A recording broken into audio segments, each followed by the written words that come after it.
just thought I would give you kind of an overview of what my succulent propagations look like. Hey everybody, it's Alicia with Graceful Plants. Sorry I'm a little sweaty. We just got back from a walk and it's very hot.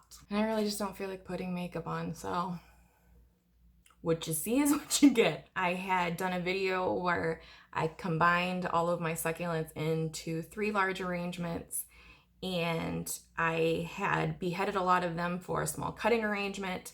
And then I had planted the stems in kind of the leftover pieces that I had after my Edward Scissorhands moment. So I thought I would just kind of give you an update on how they're doing, how they look, and show you some of the other things that I have propagating right now. This is a warning. This isn't pretty. I have not touched these since I did the video. So there are some things in here that have dried out, that have died, that need to be pulled out. But I figured I would just leave them in here so you guys could see that not everything always propagates. Things die. It's gonna happen. So don't get discouraged if you come in one day and half of your succulent leaves have all shriveled up and died. It happens. Happens a lot. Not everything propagates, not everything grows. Some things grow babies and not roots. Some things grow roots and then never grow babies. Some things just shrivel up and die. So this is the plastic drawer that I put all of the beheaded succulents in. I did throw in a couple little baby cactuses in there, so don't pay attention to those guys. But so far they're doing pretty good. This one already has a baby on the top of him, and might be kind of hard to see. All right, so I got tired of waiting for the sun to go down because all of my succulents are in front of a west-facing window and the sun's going down right now. So I moved them all over to a different desk. There's already a baby coming up on the stem of him, and there is a baby coming up from the top of him, and there's another baby coming up over here. But this is just one of the trays that I have. These are all, the bottoms that had the root balls attached to them still.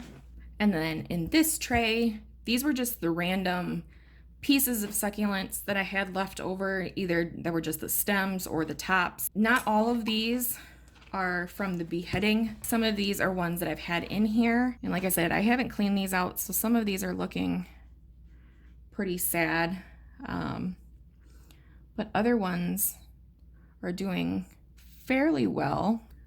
So this is kind of just a hodgepodge of some of my succulents. This one is obviously a goner. He can be thrown. There's no life left in this guy, so he can be tossed out.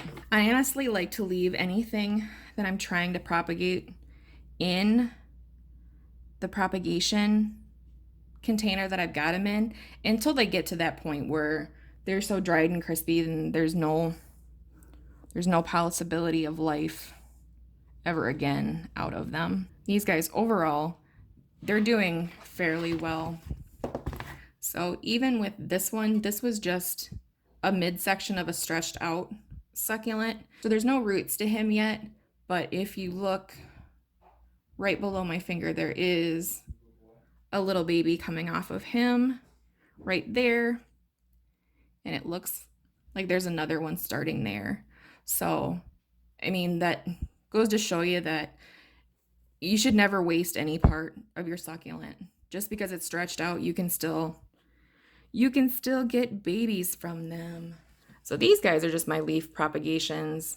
These ones are from the stretched out succulent video that I had done a while ago. It honestly doesn't look like there is anything happening on these guys yet. And then these are all of the leaves from my beheading. So the Lola's over here. There's nothing happening with these guys yet, which doesn't surprise me. I've always had issues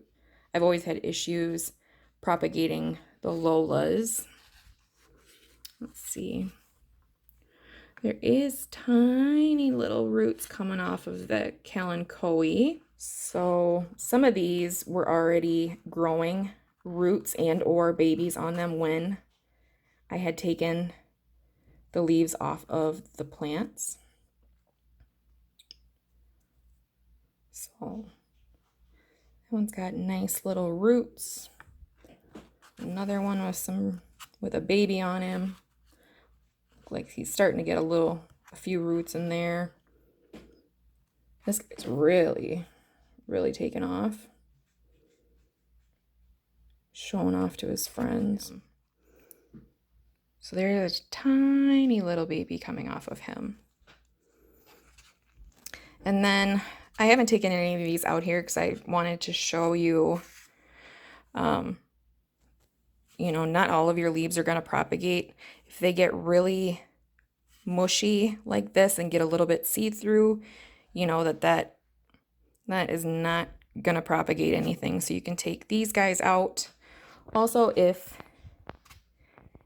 they get black like that, that's not going to propagate anything. So those guys can go. I do have a couple different propagation trays going. My favorite at the moment is using cardboard egg cartons. For some reason, the succulents that I put on end in the egg cartons seem to propagate way faster than the ones that I lay down in soil. So when I do this, I usually just put them in here until I get a fair amount of roots and a decent sized baby. And then I will move them over to the soil so that they can start to actually dig their roots down into the soil.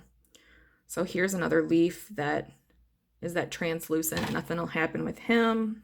And this is another issue that I have, especially with these very chunky, I don't know if chunky is the right word, but with these very full, fat leaves, they get pinched towards the top. So if anybody knows what causes that, I would really like to know, because I do have this issue quite often.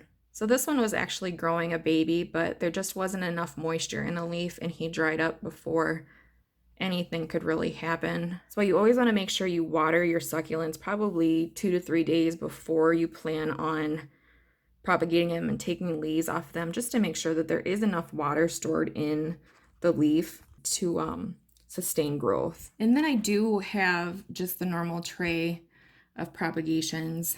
So this is an example of what happens when your succulent starts getting roots and they don't get into soil quick enough and the roots can dry up. So this is actually a fairly large succulent baby on here, and as you can see, the leaf is dried crispy. So the mother leaf really isn't doing him any good right now.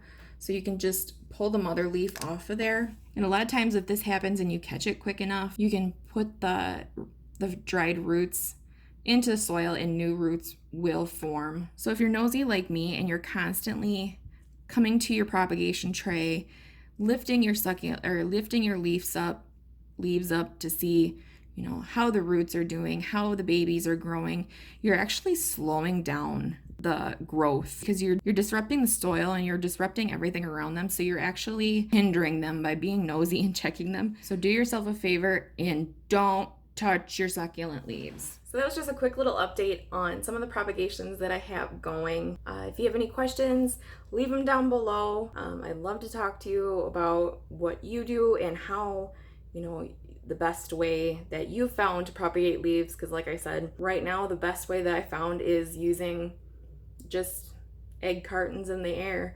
So let me know what you guys do, what you found to work best for you. And yeah, hope to talk to you guys soon, and we'll see you in the next one.